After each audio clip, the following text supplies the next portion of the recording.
Tension اور depression یہ بہت عام سی چیز بنتی جا رہی ہے۔ جس انسان سے پوچھو تو وہی کہے گا کہ مجھے ٹینشن بہت ہوتی ہے، مجھے بس چھوٹی چھوٹی باتوں پہ میں بہت زیادہ سوچنے لگ جاتی ہوں، ڈپریشن میں چلی جاتی ہوں، کئی دن کسی سے بات نہیں کرتی یا ڈاکٹروں کے پاس جانا پڑتا ہے تب جا کے اس کا کوئی حل نکلتا ہے۔ لیکن جو ٹینشن اور ڈپریشن ہوتی ہے نا، اصل میں یہ سب بیماریوں کی ماں ہوتی ہے۔ یہاں سے ہی باقی تمام بیماریاں بھی جنم لیتی ہیں۔ یہیں سے آپ کو بلڈ پریشر ہوگا، یہیں سے آپ کو شوگر ہوگا، یہیں سے پتہ نہیں اور نہ جانے کیا کیا بیماریاں ہیں جو جنم لیتی ہیں۔ تو اس ٹینشن اور ڈپریشن کو کیسے ختم کیا جائے؟ Welcome to Noor flavours and vlogs. I hope کہ آپ سب ٹھیک ہوں گے، میں بھی ٹھیک ہوں الحمدللہ۔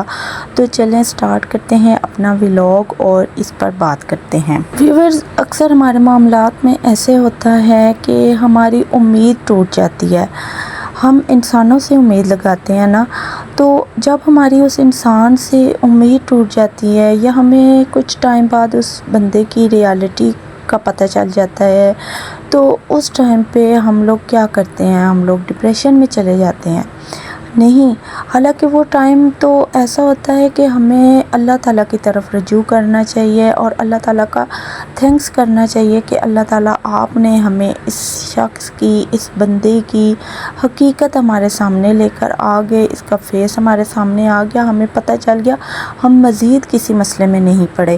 لیکن ہم لوگ بہت زیادہ ڈپریس ہو جاتے ہیں اور بہت زیادہ ہی ہم لوگ بیماریوں کا شکار ہونا شروع ہو جاتے ہیں۔ لیکن اس کا حل کیا ہے؟ وہ صرف اور صرف اللہ تعالیٰ سے رجوع ہے۔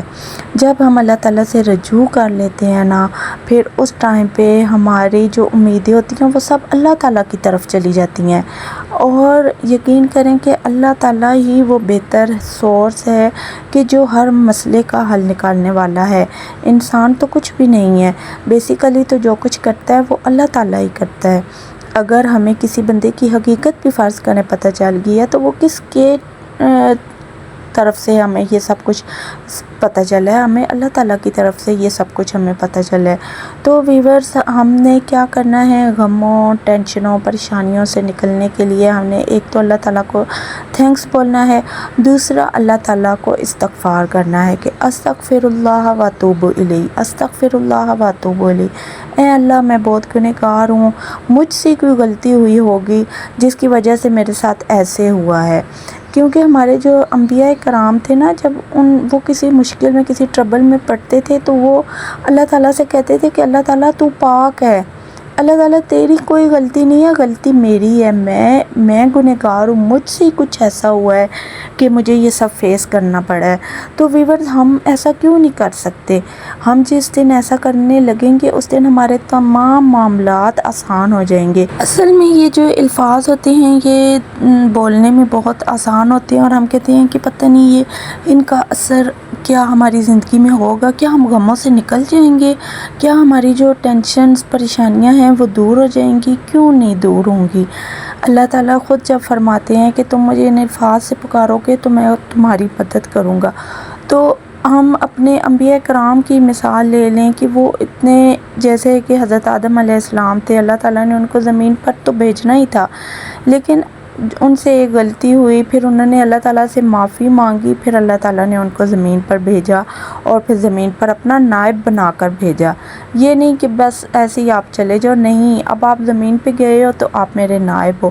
تو اللہ تعالیٰ وہ استغفار کرنے پہ نعمتیں اللہ تعالیٰ دیتا ہے، پھر اللہ تعالیٰ بہت زیادہ نوازتا ہے۔ جو ہمارے غم ہوتے ہیں، جو ہماری پریشانیاں ہوتی ہیں، وہ کہاں چلی جاتی ہیں کچھ پتہ نہیں چلتا۔ لیکن صرف اور صرف ہم نے اللہ تعالیٰ کی طرف رجوع کرنا ہے۔ جب بھی آج کے بعد آپ کو کوئی بھی پریشانی ہو، ٹینشن ہو، تو آپ نے اللہ تعالیٰ سے رجوع کرنا ہے۔ میں تو ایسے ہی کرتی ہوں اور میرا یہ آزمایا ہوا ہے، میں آپ کو بھی یہی تلقین کروں گی کہ اللہ تعالیٰ سے رجوع کریں۔ سب سے پہلے اللہ تعالیٰ سے معافی مانگیں اور سوچیں کہ میری کوئی نہ کوئی کوتاہی ہوگی، کیونکہ انسان جو ہوتا ہے نا وہ خطا کا پتلا ہے، اور شیطان ہر وقت انسان کے ساتھ لگا ہوا ہے، تو وہ کہیں نہ کہیں ہم سے کچھ نہ کچھ ایسا کروا دیتا ہے کہ جو کہ اللہ تعالیٰ کی ناراضگی کا سبب بنتا ہے۔ تو ہم نے اللہ تعالیٰ کو راضی کرنا ہے۔ تو راضی کرنے کا طریقہ کیا ہے کہ اپنے گناہوں کی معافی مانگی جائے، اللہ تعالیٰ سے اپنے گناہوں کی معافی مانگی جائے، تاکہ ہمارے گناہ جیسے ہی دھل جائیں گے، صاف ہو جائیں گے، اللہ تعالیٰ ہم سے راضی ہو جائے گا، اور راضی ہونے کے ساتھ ہی اللہ تعالیٰ ہمیں کسی نہ کسی انعام سے ضرور نوازے گا۔ سو ویورز، یہ تھا میرا آج کا ولاگ۔ آئی ہوپ کہ آپ کو پسند آیا ہوگا اور آپ نے میری ان باتوں سے کچھ نہ کچھ حاصل کیا ہوگا، کچھ نہ کچھ آپ کی زندگی میں اثر آیا ہوگا۔ ویورز، میں اور آپ ہم سب سیکھنے کے مراحل سے گزر رہے ہیں۔ اگر آپ کو یہ چیزیں پسند آئیں تو آپ نے کرنا ہے ویڈیو کو لائک، چینل کو سبسکرائب ضرور کرنا ہے۔ ملتے ہیں آپ سے نیکسٹ ولاگ میں، تب تک کے لیے اللہ حافظ۔